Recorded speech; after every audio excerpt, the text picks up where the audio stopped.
Yeah, I guess without further ado, let's get into it.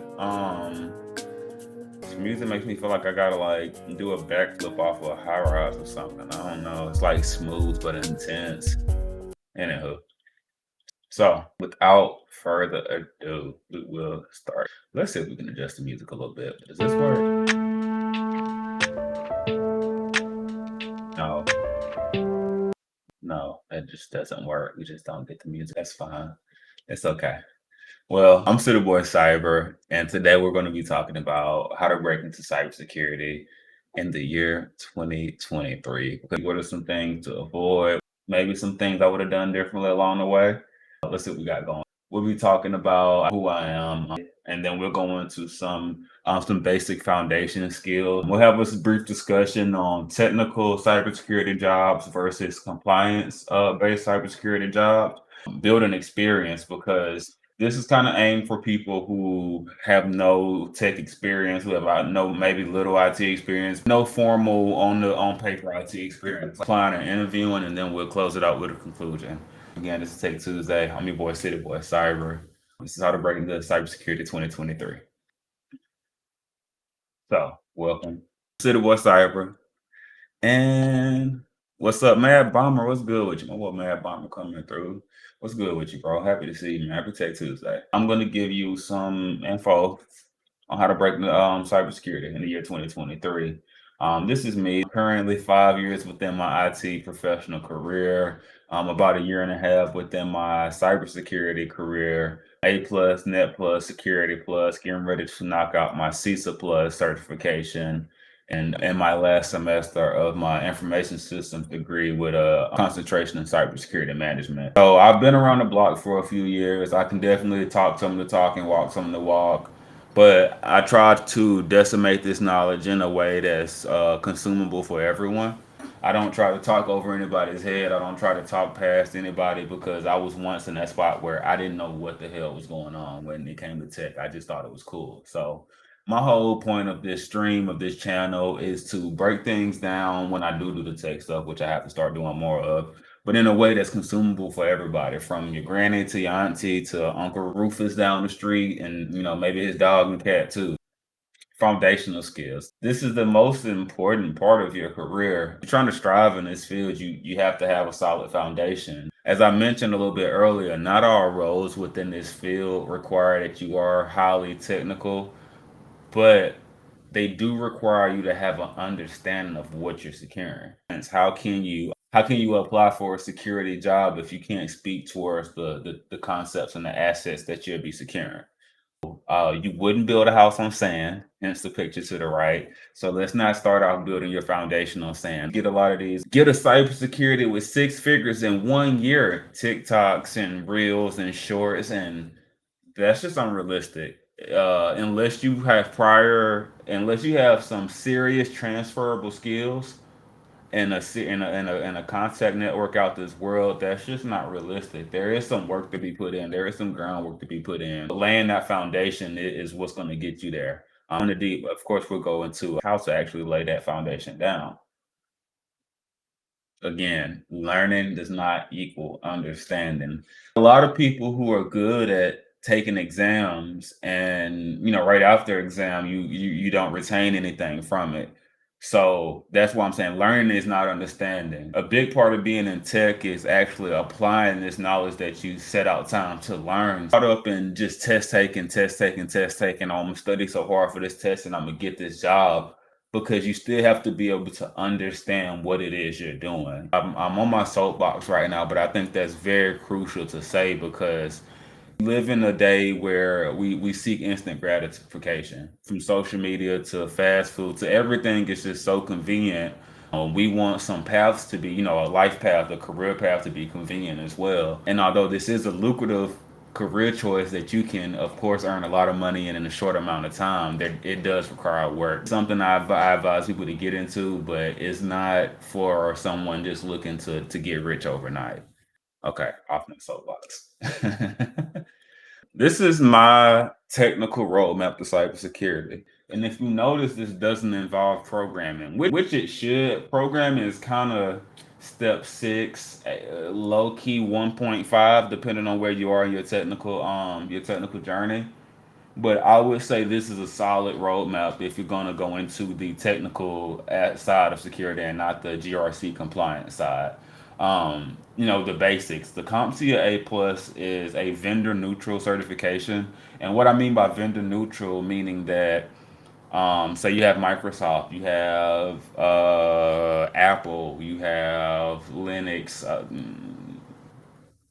I know some people know what that is, but CompTIA doesn't go all out on one of those vendors. It gives you information that's transferable for the most part across all of those operating systems or domains. So I like to advocate for personally just for vendor neutral certifications because I feel like you get more knowledge. There are some vendor specific certifications that are considered the golden standard and certain realms within technology, but those are like if you're going to go in the network and then the CCNA, you know what I mean? But that's for another time. Or step one, the CompTIA A plus, you want to get that certification because, and I will say this, you don't even have to get the certification. You want to get the certification or the equivalent of the knowledge of having the certification. And I will say that there are some certs along this way that you will need, but the CompTIA A plus is one that you either need to get the cert or have equivalent knowledge. What this is just basic hardware, software, operating systems, and networking. So, what is a CPU? What is a GPU? How do they talk to each other? How does an operating system work? Host file? What is DNS? What's an IP address? If what I just said to you sounds foreign and you're looking to get into tech or cybersecurity specifically, then you need to get that A plus certification or the equivalent knowledge. You can go on YouTube. Google is my best friend. Google and YouTube, and you can get free resources to this CompTIA course material. I can provide you this documentation as well as some things that I've used myself. And again, the CompTIA A plus is just that's where you're gonna get your basics from because it's gonna teach you what you're securing.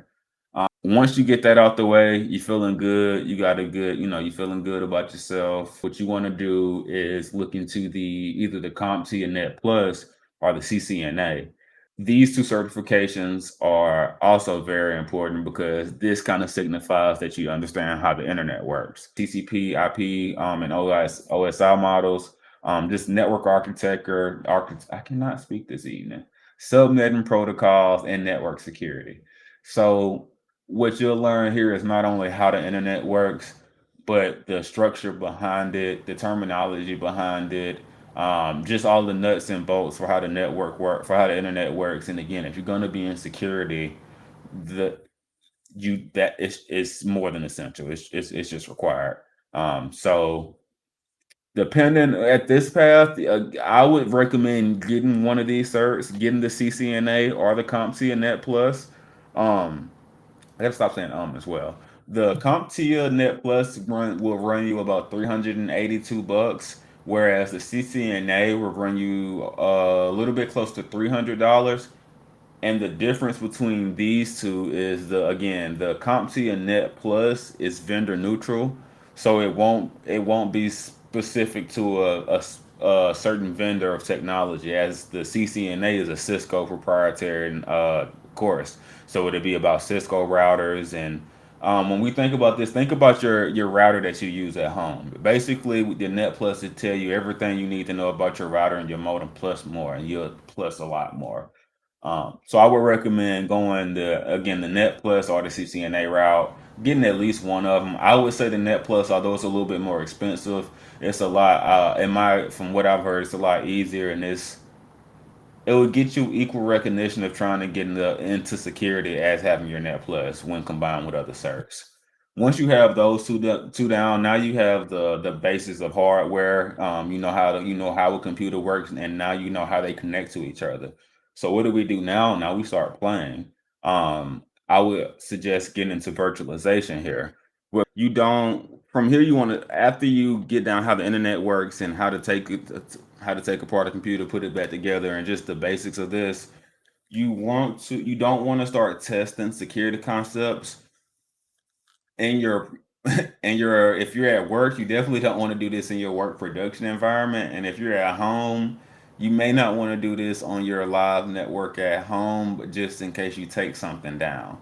So what virtualization will allow you to do is create a whole separate network of PCs that's separate from what you do every day. So if you do take something down on that network, it won't affect the everything else. And back up, you don't have to go through hours of installing operating systems on it. You can it's we can definitely I guess I should do a series on that. That's pretty cool. Once you get virtualization down, that'll be pretty important to understand to get into the security basics.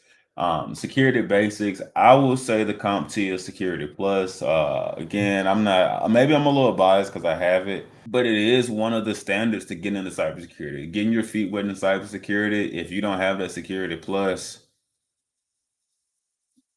I don't. There are a lot of eight when you apply for a job. First of all, the way a lot of job applications work is when you apply for a job, there's an automated scanner that scans your resume and looks for keywords and certain things. If you don't have things like Security Plus, A Plus, Net Plus, or something equivalent within your resume, that automatically gets filtered out. You one of the things you want to do is make your resume look as attractive as possible, especially if you have no experience, just because you're coming from a place where you're gonna have to shine a little harder than the candidate next to you that may have that experience. You have to signify something to the employer that, hey, I may not have this experience, but I've worked this hard and I'm interested.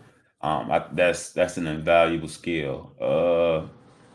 But yeah, once you start learning security concepts, you'll get around things like what's an IDS, what's PKI, what's PII, common attack vectors, CVS scores. Oh, you can download Hyper-V standalone. Learn something new today. Nice. My boy Chris said, "Good to see this coming full circle. Remember the day we wed. Remember the day we remember the day we met. Glad to see all your work is and will continue to pay off. Thank you, Chris. Thank you, Chris. Yeah, man. Of course. I still got to get you on here soon as well. Thank you for coming by. Thank you everybody for the love too. I can't see all the likes right now on Facebook and but I will be sure to go back after the stream and let everybody know that came through that I appreciate them. Thank you, Chris, for the comment. That does really mean a lot to me. It really does. Nice. Um, Cool. So yeah, once you get your security basics in, you want to try to maybe sit for your security plus exam. Not maybe, you actually need to sit for your security plus exam. And at this point, you should have, if you don't have your A plus, it's fine. At least have the knowledge equivalent. You should at least have your CCNA or your Net Plus and your CompTIA as Security Plus. In some circumstances, you can get away without having that network certification, but I would highly recommend it. I've sat in on interviews, and one of the things I've noticed on potential candidates is that the networking portion is a strong weak point of people coming into cybersecurity. Because it's hard to get that practical knowledge. It's hard to get that practical hands on with sometimes. You can take a test on it, but unless you're putting in the time outside to actually test, my boy the toxic guy say, "Hey guys, what's good with you, the toxic guy? How you doing, bro? Happy Tech Tuesday. Good to see you, man." But yeah, unless you're actually putting these concepts to test, then you're not you don't know. You don't know what you don't know. I mean, let's refer to the last slide. Learning does not equal understanding. Learning is not equal understanding. So again, you can go take a test on something, pass it with flying colors, but if you can't speak towards what you took a test on or put that to practical use, then you're gonna have a hard time finding employment. And I would hate for somebody to spend a bunch of money going out getting these certs and training and then be still stuck without not able to gain like gainful employment. So again, learning doesn't equal understanding when you're learning these concepts. it's so important to reinforce them. If you have other people around you, just talk about it to them. Get them, bug them, get on their nerves. The most important, one of my most crucial, I would say, positive factors in my journey was having people around me who were technically either interested or inclined, that I could bounce off ideas, talk to them about. We could debate topics, have to go research, Google, Reddit, all of that good stuff, and figure out things. Having a network of people is super, super important. But we'll get into that later as well. Again, that's step four, though, are the security basics. And then from there, I mean, you play a little bit harder. You get into CTFs. And what CTFs are capture the flags. These are just games where they'll be given a virtualized environment to break into, hack into, and capture the flag.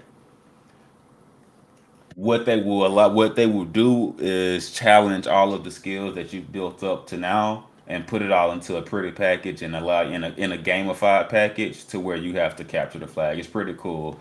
Some sites that I would recommend for that are Over the Wire, Pico CTF, Try Hack Me, and Hack the Box, of course. And honestly, in that order too. Over the Wire would probably be one of the starter ones. Pico CTF is literally advertised as a cybersecurity website that's easy enough for high schoolers and some middle schools to grasp. And that's not to say that you shouldn't go to it or to gatekeep anybody. They're saying that they make the content that consumable to where if you were that early in your age and you had an interest, you could pick up on it. So I would definitely say PICO CTF is where to start off if you're once you get past those other steps, or you can start now. Hey, works for some people. Where are we now? Technical versus compliance. As I stated earlier, all jobs within tech, specifically today, though, cybersecurity, are not heavily technical. There are some positions you can get by and aren't doing, you aren't in the weeds performing technical tasks from day to day. Yeah, and we'll get into a few of those. I'm not an expert on this. I have had a GRC expert come on before, Dr. Omar. Shout out to my guy. Be sure to go check out the Tech Tuesday on YouTube to go find him. I had to post a link to that. Uh, but yeah, goal of GRC. What GRC stands for is governance, risk, and compliance. It's to ensure that an organization is adhering to best practices and the industry standards. The thing about cybersecurity is it doesn't only refer to an organization, but it's how this organization interacts with society. There are a lot of laws and regulations that when you are a business you have to adhere to that the normal citizen doesn't. And GRC is kind of a framework that allows people to make sure that that company is adhering to these standards. So this isn't a role you find particularly at a lot of small companies. You will find these at every Fortune 500 company and a lot of larger companies, but this is a role that it's not typically considered a technical role. Again, it involves understanding and managing technical risk. The GRC professionals, they're responsible for basically going over the work that the analysts do and making sure that it's in standard with global laws and policies to make sure you don't get the pantsuit off of you. So GRC is a very, very interesting field within cybersecurity, and looking into GRC if that's something you're interested in. From there, what we have building experience. So you came in, you've done what you had to do, you figuring it out.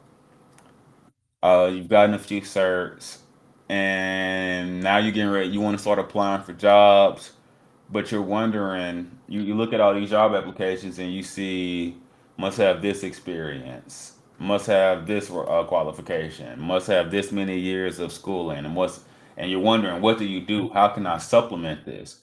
Well, this is going to be the section that we kind of go over some of that stuff. What we will do, sing it. Um, Cool. The first step, what I would recommend and what's been quintessential, I can't even say essential, quintessential for me is home labbing. When I say home labbing, this is the practice of setting up just an environment that you're with the virtualization that you learned earlier. Okay, you see how it all comes back? What you yeah. So a home lab is you don't have to virtualize it all. I would recommend it. But what a home lab is where you virtualize a network on your computer and you go in and you break it, you test it, you infect it, you set it up emulating attacks that are being used out in the wild and that's how you learn. That's how I learned a lot of things. That's how I learned how to use Linux. That's how I learned networking.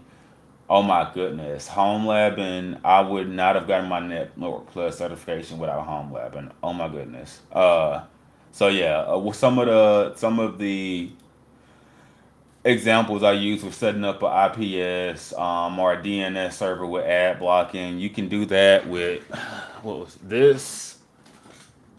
Let me pull this up. This is my baby boo, choo choo choo. It's a Raspberry Pi. This is a little computer. This is about $20, $30. And what I did is I set up something called Pihole, Pihole.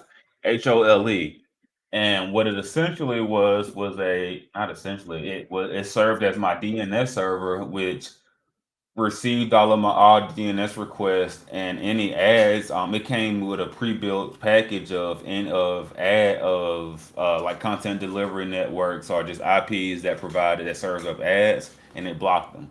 So when you came to my house, if you were on any app, on any web app or on any anything that served up like web front facing applications, they were blocked automatically.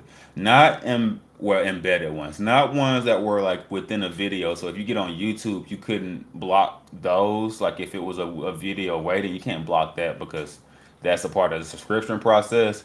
But like any embedded videos that were in the web page, done. Never saw them again, and that was pretty cool. That taught me a lot, but that's something I did at home lab and set up a SIEM, a security event information manager. What you can do with that is set one up, and you can look at all the security notifications that come into your network, and you can start studying them. You can see if your network is vulnerable. You can literally start doing the things you would do for an enterprise, for a potential employer at home. And this is how you build experience if you're not able to get that job. If you're not able to start off in IT at the help desk and work your way in. And then what I would say is network is your net worth. If you're at a current job where they have security professionals, reach out to them. Reach out to them and let them know, hey, I'm X, Y, and Z. I work over in accounting, but I think cybersecurity is cool. What would you recommend me doing to get into this? Or what do I have to do to get a role like this? Or you guys hiring? You would be surprised at how many companies would rather hire internally than have to go out and find someone new. There are a lot of perks to being hired internally as opposed to being hired new. You have an organizational intelligence that someone on the streets won't have. So that makes you that one up you. And then if you're good with everybody, they know your work ethic, blah blah blah blah blah blah blah blah. We don't have to go down that road again. Network is your net worth. And then Reddit, cybersecurity forums, just reach out, find somebody, find people. You can't be afraid to ask questions in this field. There is no, if you're the smartest person in the room, you're in the wrong room. You're straight up. You never will know it all, and that's one of the beautiful things about this field. That's one of the things I like. So it's one of the humbling things. So again, be able to network, be able to reach out to other people, and be able to put that pride to the side and say, "Hey, I need a hand. I don't understand this. Can you help?" And the cybersecurity community is pretty cool. The tech community in general is pretty cool. You'll be able to find somebody you can resonate with. Applying and researching. Okay, you built your experience, you've done the fundamentals, you understand how the internet works, you maybe have a cert or two under your belt, you got your home lab, you got a portfolio, you can show some stuff you've been working towards. Now it's time to apply for these jobs. Now it's time to start the interview process. A cybersecurity entry level cybersecurity position is within the realm of IT a mid level job. You don't just stumble into an entry level cybersecurity position. This is not something you just walk into. You have to demonstrate transferable skills and some kind of prior knowledge to be able to walk into a role like this. This is not something you can just, huh, huh. You know what I mean? So, how do I apply, and how, more importantly, how do I interview once I apply? How do I actually get this role? Well, I'll tell you. First, you want to start off by doing your research.